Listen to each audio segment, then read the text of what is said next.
अब हम कवि कुंवर नारायण द्वारा लिखी गई दो कविताएं कविता के बहाने और बात सीधी थी का अध्ययन करेंगे। इन दोनों कविताओं के अध्ययन से पूर्व हमें कवि का कुछ प्रारंभिक परिचय प्राप्त कर लेना चाहिए।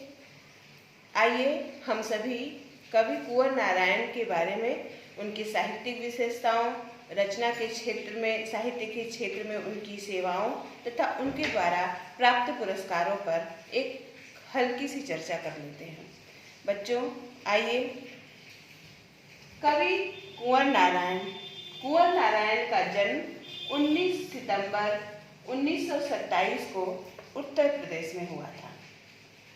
आपकी प्रमुख रचनाएं चक्रव्यूह 1956, परिवेश, हम तुम, अपने सामने, कोई दूसरा नहीं और इन दिनों, ये जो हम लोगों को जो हमारे पाठ्यक्रम में जो दो कविताएं हैं, ये इनके इसी काव्य संग्रह जो इन दिनों नामक काव्य संग्रह है, इसी से संकलित है। आत्मजयी नामक एक प्रबंध काव्य उन्होंने लिखा है। आकारों के आसपास कहानी संग्रह है उनका। आज और आज से पहले समीक्षा है और मेरे साक्षात्कार।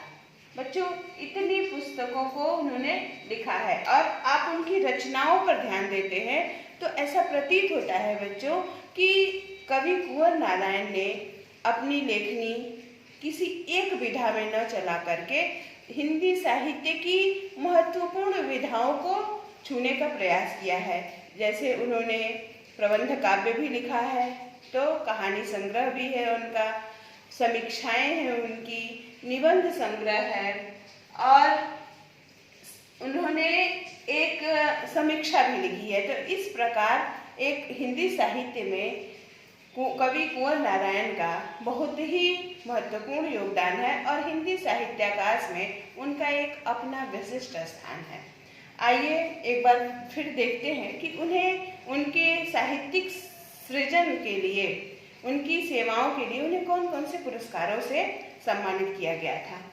बच्चों, साहित्य अकादमी पुरस्कार, कुमारन आसान पुरस्कार, व्यास सम्मान पुरस्कार, प्रेमचंद्र पुरस्कार, लोहिया सम्मान, कबीर सम्मान और ज्ञानपीठ पुरस्कार।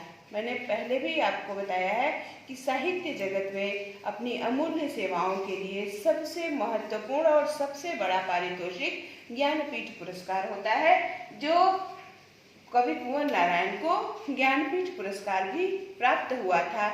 इस पुरस्कार से ही आप इस कवि की जो प्रसिद्धि है और साहित्य जगत में इनकी स्वीकार्यता है, उसका आप अंदाजा लगा सकते हैं।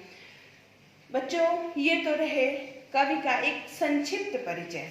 अब आइए हम सभी पढ़ते हैं कविता। आइए हम सभी अब इन कवि कुंवर नारायण द्वारा लिखी गई कविता के बहाने का अध्ययन करते हैं। कविता के बहाने यह कविता है आज 21वीं शताब्दी में जो मानव निरंतर भौतिकवादी और यंत्रवादी सोच की ओर बढ़ता जा रहा है। आज मनुष्य में रचनाधर्मिता, क्रियाशीलता एवं नवीन सृजन क्षमता की ओर अपना ध्यान नहीं दे रहा है, बल्कि अपनी समस्त शक्ति का उपयोग अर्थ उत्पन्न करने में या अर्थ संग्रह में कर रहा है। तो कवि विभिन्न प्रतीकों के माध्यम से इस कविता द्वारा इसी यंत्रवत होता जा रहा जो समाज है, उसको एक दिशा निर्देशन देने का प्रयास करता है और रचनाशीलता को, या यूं कहें बच्चों आपके समझने के लिए क्रिएटिविटी को, जो भी नवीन प्रयोग करने की जो क्षमता है, उसकी प्रोत्साहन के लिए इस कविता के माध्यम से हम आगे आने वाली भावी पीढ़ी को प्रोत्साहित करना चाहता है। और वो कहना चाहता है कि संसार में कोई भी वस्तु हो, कितनी भी महत्वपूर्ण क्यों न हो, परंतु एक न एक दिन वो अपना महत्व खो देती है। परंतु जो मनुष्य की रचनाशीलता है, जो रचना धर्मिता है, जो क्रिएटिविटी है, जो इनोवेशन करने का जो तरीका है, अभिनव प्रयोग, इनोवेशन शब्द मैंने इसलिए प्रयोग किया बच्चों कि अभिनव शब्द आपके लिए थोड़ा सा हो सकता है कि कठिन लगे आपको। अभिनव प्रयोग, नित्य नवीन नई नई खोज करना, ये जो प्रवृत्ति है, इसका धीरे धीरे आज के भौतिकवादी समाज में ह्रास होता जा रहा है।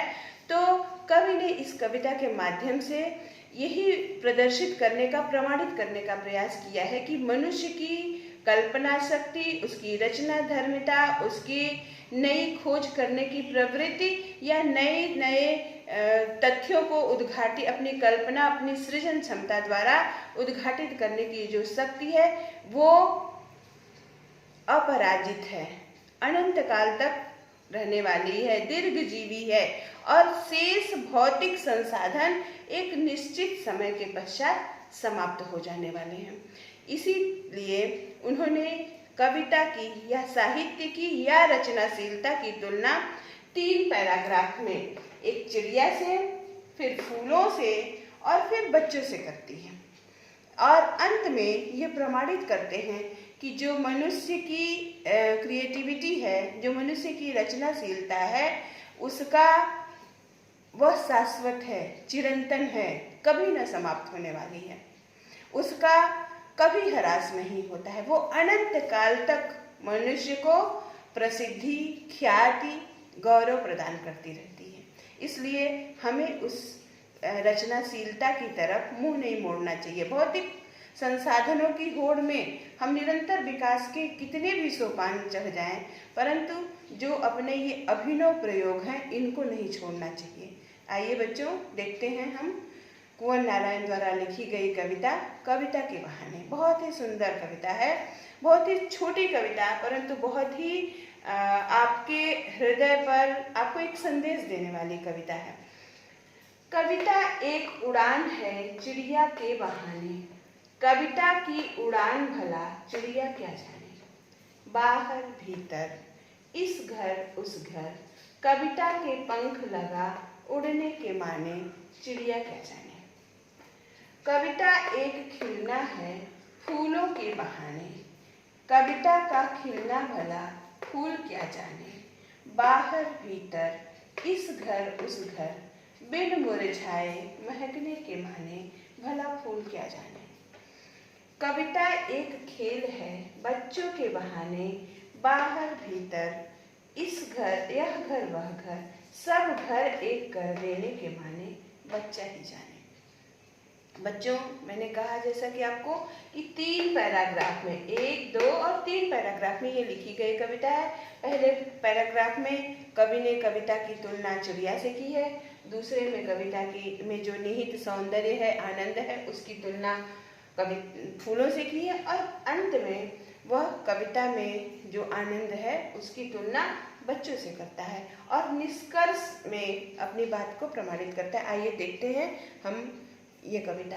कहते कविता एक उड़ान है चिड़िया के बहाने। कवि कहता है कि मैं कवि कर्म की तुलना जब चिड़िया से करता हूँ, जब कभी मैं चिड़िया को दूर आकाश में अनंत तक विचरण करते देखता हूँ, तो मेरे मन में एक प्रश्न आता है कि चिड़िया तो बहुत दूर अनंत आकाश में उड़ान भर सकती है और उसी प्रकार कवि भी कल्पना की उड़ान भर करके कविता का, काव्य का सृजन करता है। चिड़िया की उड़ान में अनंत आकाश तक विचरण करने की जो असीम क्षमता है, उसको देख करके कवि को एक बार तो ये मन में प्रश्न आता है कि क्यों ना कविता में जो निहित उड़ान है, यानी कवि के मन में कल्पनाओं की जो उड़ान है, उस उड़ान की तुलना वो कवि चिड़िया की उड़ान से कर सकता है, क्योंकि चिड़िया दूर आकाश तक विचरण करती है। परंतु दूसरे ही क्षण उसे स्मरण हो आता है कि कविता चिड़िया की उड़ान तो एक निश्चित समय के लिए है। एक निश्चित दूरी तय करने के बाद चिड़िया के पंख में शिथिलता आ जाती है, वह थक हार करके पुनः अपने घोंसलों में, अपनी नीड़ों की ओर लौट आती है। तो ऐसी उड़ान से कविता की उड़ान की तुलना नहीं की जा सकती, क्योंकि कविता तो अनंत काल तक, दीर्घ काल तक अपने अंदर निहित सौंदर्य से, अपने अंदर निहित आनंद से जन सामान्य का, पाठकों का, श्रोताओं का, अपने आगे आने वाली न जाने कितनी पीढ़ियों का मनोरंजन करती रहेगी। तो इसलिए कविता एक शाश्वत एवं चिरंतन वस्तु है। उस कविता में आनंद का जो आनंद निहित है, जो आनंद की उड़ान निहित है, उसकी तुलना एक चिड़िया की उड़ान से हम नहीं कर सकते, क्योंकि चिड़िया की उड़ान संक्षिप्त है, एक निश्चित समय के लिए है, और एक निश्चित समय के पश्चात चिड़िया जो है वो थक हार करके अपने घोंसलों में लौट आती है। इसलिए कवि निर्णय करता है कि कविता की उड़ान की तुलना वो चिड़िया की उड़ान से नहीं कर सकता। कहते कविता एक उड़ान है चिड़िया के बहाने, कविता की उड़ान भला चिड़िया क्या जाने। कहता है कि एक क्षण में तो मेरे मन में ये विचार आता है कि कविता में जो आनंद है उसकी उड़ान की तुलना मैं चिड़िया की उड़ान से कर सकता हूँ, परंतु दूसरे ही क्षण मुझे स्मरण हो आता है कि चिड़िया की उड़ान तो सीमित है, संक्षिप्त है, और कविता की उड़ान अनादिकाल तक बाधा से रहित होकर के अनादिकाल तक वो पाठकों, श्रोताओं का मनोरंजन करती है। इसलिए कविता की उड़ान की तुलना चिड़िया से नहीं की जा सकती। कहते बाहर भीतर इस घर उस घर, कविता के पंख लगा उड़ने के माने चिड़िया क्या जाने। प्रश्न के माध्यम से अपनी विषय वस्तु को स्पष्ट करता है, प्रश्नों के माध्यम से अपनी बातों को कहने के कारण कविता में एक सुंदर नाटकीयता का समावेश हो गया है। नाटकीयता का गुण विद्यमान हो गया कि कवि जो कहना चाहता है उसको प्रश्नों के माध्यम से, कहते कविता की उड़ान भला चिड़िया क्या जाने, यानी एक प्रश्न के माध्यम से कि क्या कविता की उड़ान की तुलना चिड़िया से की जा सकती है, अर्थात नहीं की जा सकती। इस प्रकार नाटकीयता का समावेश करते हुए कवि ने प्रश्नात्मक शैली में इस कविता को लिखा है। आइए बच्चों हम दूसरे पैराग्राफ की ओर चलते हैं। कहते कविता एक खिलना है फूलों के बहाने। कवि कहता है कि जब मैं प्रकृति में सुंदर सुंदर फूल खिले हुए देखता हूँ तो मेरे मन में अनायास ही प्रश्न आता है कि क्यों नहीं कविता में जो निहित आनंद है उसकी तुलना मैं इन सुंदर फूलों से करूं, क्योंकि ये सुंदर फूल भी अपने रूप से, अपने सुगंध से, अपने आकर्षण से समस्त संसार को अपनी ओर आकर्षित करते हैं। फिर कहते हैं कविता का खिलना भला फूल क्या जाने। फिर दूसरे ही क्षण उन्हें याद आता है कि ये फूल तो क्षणभंगुर हैं, नश्वर हैं, नासवान हैं, एक न एक दिन अपने सौंदर्य सुगंध को खो देने वाले हैं, और कविता के अंदर जो सौंदर्य है, जो सुगंध है, जो लोगों के हृदय को आनंदित करने की क्षमता है, वो कभी समाप्त नहीं होती। इसलिए कविता की तुलना फूलों से नहीं की जा सकती। कहते इस बाहर भीतर इस घर उस घर, कहते पुष्प भी संपूर्ण संसार में, घर के अंदर, घर के बाहर, समाज में, संसार में अपने सौंदर्य एवं सुगंध का प्रसार करते हैं, परंतु बिन मुरझाए महकने के माने भला फूल क्या जाने। सौंदर्य एवं सुगंध का प्रसार करने के बाद भी एक निश्चित समय के बाद कालचक्र के प्रभाव से, समय के प्रभाव से वो फूल मुरझा जाते हैं, अपने सौंदर्य एवं सुगंध को खो देते हैं। परंतु कविता एक ऐसी वस्तु है जो अपने अंदर व्याप्त सुंदरता को, अपने अंदर निहित आनंद को कभी नहीं खोती। इसलिए कवि निर्णय लेता है कि कविता की तुलना फूलों से भी नहीं की जा सकती। और उसने प्रश्न भी किया है, जैसे मानो कवि स्वयं उत्तर न देकर के पाठकों को ही इस बात का निर्णय करने की ओर प्रेरित करता है। जैसा मैंने कहा कि प्रश्नों के माध्यम से कविता में एक नाटकीयता का संचार हो गया। कहता है बिना मुरझाए महकने की माने भला फूल क्या जाने। कहता है दर्शक पाठकों से ही प्रश्न करता है, क्या फूल बिना मुरझाए महक सकता है। परंतु कविता तो कभी न समाप्त होने वाले आनंद के साथ चिरकाल तक, पीढ़ी दर पीढ़ी हमारा आत्मरंजन करती रहती है, लोक रंजन करती रहती है, हमारा मनोरंजन करती रहती है। क्या ये संभावना फूल में है? अर्थात नहीं है। इसलिए कवि कविता की तुलना फूल से नहीं कर सकता है। अगले पैराग्राफ में बच्चों कविता की तुलना बच्चों से करता है। कहता है कविता एक खेल है बच्चों के बहाने, बाहर भीतर यह घर वह घर, सब घर एक कर देने के माने बच्चा है। कवि कविता में जो आनंद है, जो सौंदर्य है, उसकी तुलना एक बालक से करता है। कहता है एक बालक ही ऐसा है जिसके अंदर असीम संभावनाएं छिपी हुई हैं। एक छोटा बच्चा है, आगे चल करके हो सकता है कि वो बहुत बड़ा साइंटिस्ट हो सकता है, बहुत बड़ा साहित्यकार हो सकता है, बहुत बड़ा कवि हो सकता है, बहुत बड़ा लेखक हो सकता है, बहुत बड़ा चित्रकार हो सकता है, शिल्पकार हो सकता है, मूर्तिकार हो सकता है, इंजीनियर हो सकता है, या वो कुछ ऐसी खोज कर सकता है जिसके कारण वो उसका नाम अनादिकाल तक अमर हो जाए।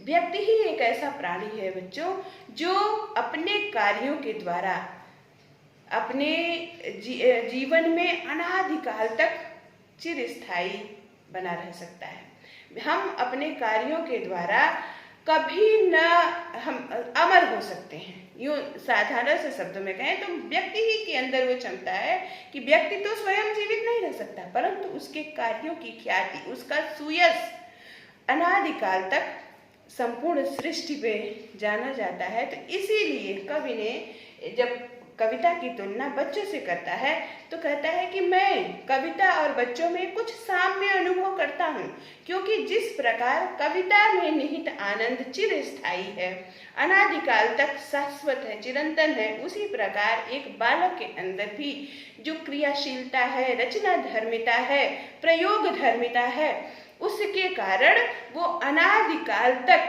अपने कार्यों के द्वारा समाज के लिए, राष्ट्र के लिए, विश्व के कल्याण के लिए कार्य जो करता है, वो अपने कार्यों के द्वारा अनादिकाल तक इस संसार में अमर हो सकता है। बच्चों, बहुत सारे ऐसे वैज्ञानिक हैं जिनका नाम जो आज हम सभी के बीच नहीं है, परंतु उनका नाम हम उनके कार्यों के कारण, उनकी खोजों के कारण सम्मान पूर्वक लेते हैं। बहुत सारे कवि हैं, बहुत सारे साहित्यकार हैं, बहुत सारे ऐसे प्राचीन चिकित्सक हैं, विशेषज्ञ हैं, जिन्होंने ऐसी खोजें या जिन्होंने ऐसी अपनी बुद्धि के द्वारा ऐसी अमूल्य देन इस मानवता को दी है कि कोई एक देश नहीं वरन संपूर्ण विश्व उनको श्रद्धा एवं सम्मान के साथ स्मरण करता है।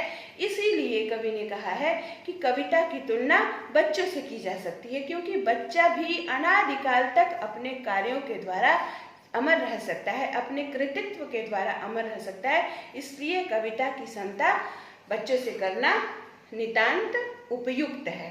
कहते कविता एक खेल है बच्चों के बहाने, बाहर भीतर यह घर वह घर, सब ये घर एक कर देने के बहाने। सब घर एक कर देने, यानी असंभव कार्य को भी संभव कर देने की क्षमता जो है वो एक बालक में है, एक मनुष्य में है।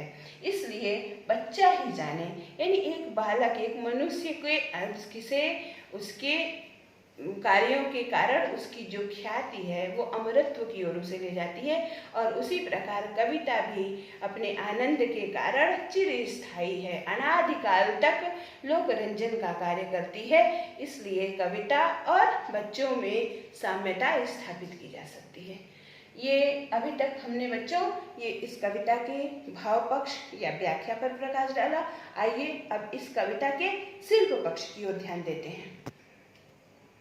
कविता के शिल्प पक्ष की ओर ध्यान देते हुए कवि ने कविता की रचनात्मक व्यापकता को प्रकट किया है, जो किसी सीमा में बंध नहीं सकती। जैसा कि मैंने आपको पहले भी बताया कि कवि ये कहना चाहता है कि कविता जो है वो अनंत काल तक जीवित रहने वाली है, अमर है, शाश्वत है, चिरंतन है। इसी बात को यहाँ इन शब्दों में करें कि रचनात्मक व्यापकता, यानी रचनात्मक कार्यों के द्वारा हम अमर हो सकते हैं। और कविता में कवि अपनी कविता के द्वारा अनादिकाल तक लोगों के द्वारा स्मरण किया जाता है।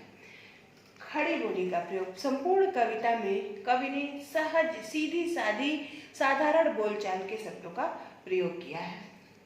फिर प्रसाद गुण। बच्चों, कविता में 3 प्रकार के गुण होते हैं, जैसा कि आपको मैंने पहले बताया है, माधुर्य गुण, ओज गुण और प्रसाद गुण।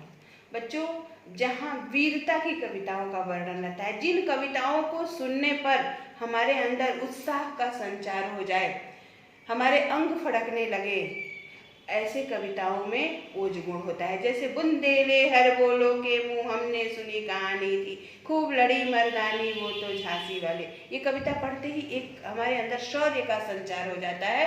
इसलिए इस तरह की कविताएं हमारे अंदर उत्साह का, शौर्य का, पराक्रम का संचार करने वाली भाव की कविताएं जो होती हैं वो ओज गुण की कविताएं होती है। जैसे आप श्रृंगार रस की कविताएं पढ़ते हो या वात्सल्य रस की कविताएं, यशोदा हरि पालने झुलावे, हल रामे दुलराई मलावे, जोई सोई कछु गावे, या किलकत कान घुटुरवन आवे, मणिमय कनक नंद के आंगन बिंब पकड़ी बैठ, या फिर हमारे हरिहारिल की लकरी, मन क्रम वचन नंद नंदन उर, यह दृढ़ करी पकड़ी। ऐसी कविताएं, यहाँ जिन कविताओं को पढ़ करके मन आनंद के सागर में हिलोरे लेने लगे, आत्मविभोर हो जाए, इतना आनंद की अनुभूति हो, ऐसी कविताएं माधुर्य गुण के अंतर्गत आती हैं। और बच्चों, जो कविताएं हमें किसी विषय वस्तु पर चिंतन करने के लिए, सोचने के लिए विवश करती हूँ, गंभीर गहन अर्थों की ओर चिंतन करने के लिए, मनन करने के लिए, सोचने के लिए विवश करती हूँ, इस तरह की कविताओं में या इस तरह के साहित्य में प्रसाद गुण पाया जाता है। तो आप अब से अभी भी फिर मैं एक बार पुनः स्मरण कराती हूँ कि काव्य गुण 3 प्रकार के होते हैं।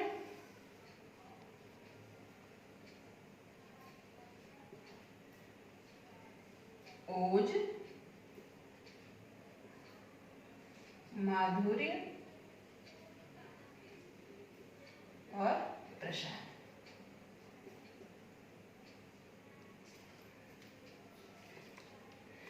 मुक्तक छंद का प्रयोग किया है। कवि ने किसी भी छंद के नियमों को नहीं माना है। मुक्तक छंद में अपने भावों को व्यक्त किया है, परंतु लय तुकांत होने के कारण कविता में एक लय का समावेश हो जाता है। जैसे बाहर भीतर, इस घर उस घर, पंख लगा उड़ने के माने, चिड़िया क्या जाने, या बच्चा ही जाने। अंत में जो तुकांत का प्रयोग किया गया है, तुक मिलाया गया है, उसके कारण कविता में लय का समावेश हो गया है। शांत रस, बच्चों कविता में शांत रस का प्रयोग किया गया है। अनुप्रास अलंकार और प्रश्न अलंकारों का जगह जगह पर प्रयोग हमें देखने को मिलता है। प्रतीकात्मकता विद्यमान है। प्रतीकात्मकता यानी यहाँ पर सबको प्रतीकों के, चाहे वो चिड़िया हो या बच्चे हों या फूल हो, इनको प्रतीकों के रूप में प्रयोग किया गया। इनके माध्यम से गूढ़ अर्थ की ओर संकेत किया गया है, इसलिए समग्र कविता में प्रतीकात्मकता का गुण विद्यमान है। चिड़िया को लेकर के, फूल को लेकर के नश्वरता की ओर संकेत किया गया है, अस्थायीपन की ओर संकेत किया गया है। वहीं कविता के लेकर के, बच्चों को लेकर के अमरत्व की ओर संकेत किया गया है, चिरस्थायी चीज़ों की ओर संकेत किया गया है। तो पूरी कविता में प्रतीकात्मकता का गुण विद्यमान है। मैंने कविता की व्याख्या करते हुए ही बताया था आपको कि प्रश्न शैली के कारण काव्य में नाटकीयता का समावेश हो गया है। लेखक हर पैराग्राफ के लास्ट में एक प्रश्न पूछता है और जैसे मानो वो पाठक से ही, श्रोता से ही कहलवाना चाहता है कि नहीं, चिड़िया की तुलना, कविता की तुलना चिड़िया से नहीं की जा सकती, कविता की तुलना फूलों से नहीं की जा सकती, हाँ कविता की तुलना बच्चों से की जा सकती है। यानी प्रश्नों के माध्यम से अपनी बातों को श्रोताओं या पाठकों से ही जैसे मानो वो कहलवा लेना चाहता है। इस प्रकार प्रश्न शैली का प्रयोग करते हुए काव्य में अपने नाटकीयता का समावेश किया। इस प्रकार बच्चों मैंने कवि परिचय, उसका भाव पक्ष और शिल्प पक्ष दोनों पर अपने विचार रखे हैं। ये है आपकी कविता व नारायण द्वारा लिखी गई कविता के बहाने कविता।